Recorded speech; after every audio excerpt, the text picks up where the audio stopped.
So now let's study important terms in artificial intelligence.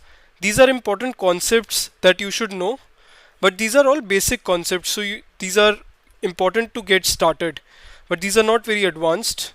So let's dive right into it.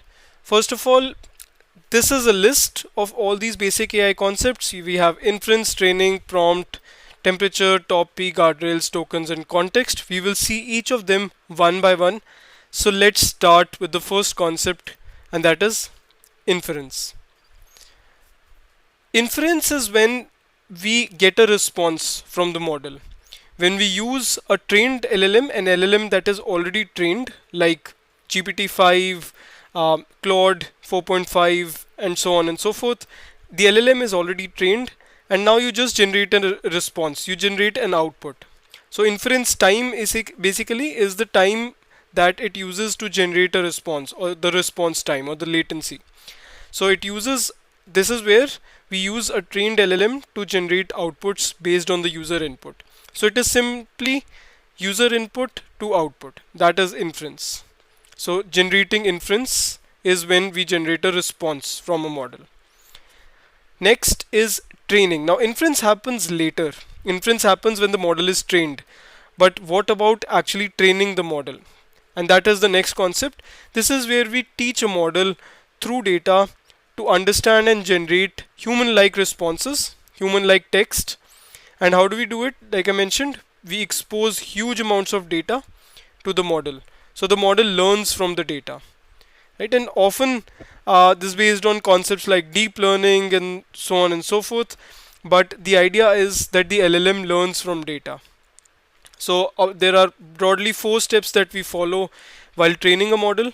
We first prepare huge amounts of data, and then we used supervised learning to train the model, teach the model, and then we fine tune the model to understand, to be specific to certain domains, or to learn about different domains. And finally, in order to improve the model, we use the concept of reinforcement learning. So all of these concepts are not inherently AI concepts. These are coming from machine learning and deep learning, and are just transferred to AI. But essentially, you don't need to know all of these. These are not required for you to start building AI applications. LLMs like GPT-4, which is now a slightly old model, are pre-trained on trillions of parameters. So you can well imagine that the newer models like GPT-5 and so on and so forth are pre-trained on even more, right? So this is about, let's say, about 2 trillion, 3 trillion parameters. Then GPT-5 would be about 10, 15 trillion parameters. So when we talk about parameters, this essentially means that we are talking about weights and biases.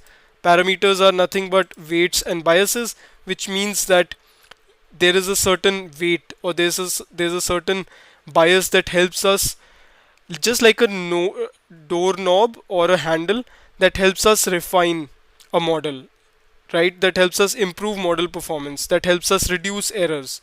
So those are parameters.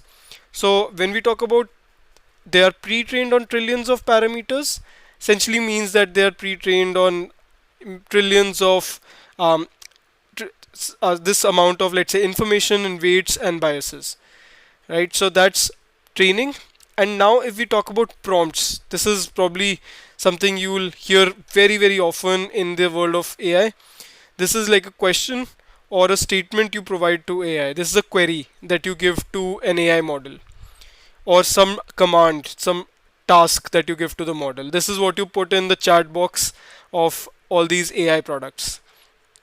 And broadly, I divide always prompts into 2 parts. You'll always hear me dividing prompts into system prompts and user prompts. These are the 2 types of prompts that we commonly come across. User prompts are essentially what we know. These are the prompts and the queries we type in our LLM chat boxes. And system prompts are instructions to the model. System prompts are basically information. The system prompts is essentially information that we give to the model, or instructions or rules that we provide to the model, ideals that we want the model to follow. Those are system prompts. That is now the next concept, prompts. And let's talk about temperature now. Temperature is something that controls the randomness and creativity of the text that is generated by AI. So if the temperature is very, very high, which means if the temperature is 1, the model will be very creative. But if the temperature is 0, the model will be conservative. The model will determine, it will sort of output deterministic responses. You would already know the responses that are output by the model. So that is randomness and creativity. So it talks about, temperature talks about randomness and creativity, how random or creative the responses are. So 1 means very creative and more random, and 0 means very conservative, restrictive in nature responses. So that's temperature. And very similar topic is another parameter called top P. So this essentially controls, again, to some extent, the randomness of the output, more in terms of words and more in terms of vocabulary, right? This essentially increases or decreases the spectrum of the words that we have. And if we talk about selection, we always take cumulative probabilities and we select less words or less creative words, and or we select more words and more creative words. So essentially, instead of picking any possible word for our response for the token for the text generation, we sample from specific words. Or top P selects from, let's say, the top 10% or 5% of tokens or words, and it selects only those tokens or those words whose cumulative probability exceeds a certain threshold. So wherever we want like a more sort of wordy or verbose or vocabulary heavy response, we can select a higher sort of top P, which essentially means that if we have a 0 top P, we have or if we have 1 top P, which is a high top P, we have more vocabulary and more phrasing and complex wording in the answers. The answers themselves may not be very complex, but the wording is complex. And if we have low top P, or if we have like a 0 top P, then responses are highly constrained. The vocabulary is limited. Very simple vocabulary is used. So that is top P. The next topic is guardrails. So guardrails essentially help us to sort of ensure that we are within the boundaries and we are operating safely, we are operating responsibly, we prevent bias of any sort. Right? This is, guardrails are safeguards essentially that ensure that your AI is responding ethically and sort of ensuring safety, is not outputting any random information. So it's useful for restricting LLMs, also keeping in mind privacy, toxicity, bias, and other aspects, right? So that's where guardrails are always recommended. In the industry, we always recommend guardrails to be implemented to restrict for all these aspects. So before deploying your AI application, you must apply guardrails. So guardrails hence becomes important for industry level, production level applications in AI. Let's look at a very important concept next, and that is tokens. Now tokens are like words. They are very simply let's say pieces of text, right? And these are essentially discrete units into which any kind of data that is generated can be divided, like text, images, audio. It can be broken down into discrete units. And models, why do models do it? Because they are able to process efficiently tokens more than words or any other format of data. They are able to process and understand tokens efficiently.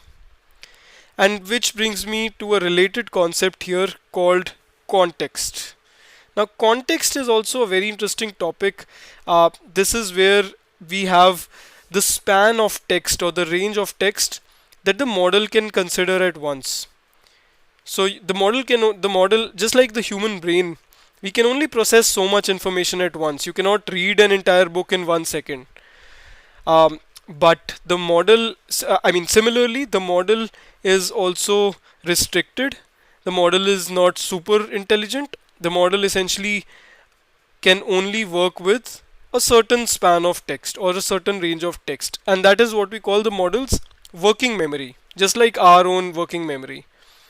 And what is most important here is this concept called context window and context length, which is essentially the maximum number of tokens that the model can process at once. Right? So just the working memory, what's the total context length or the context window in which the model can process information.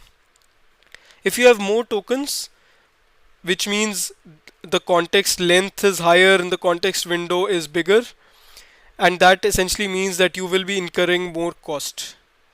GPT-5, for example, can process up to 400,000 tokens in its context window. Now, this can include the query from the user, and this can include the reasoning, the logic that it itself generates, and the context it fetches from other sources like knowledge base and on the internet and so on and so forth.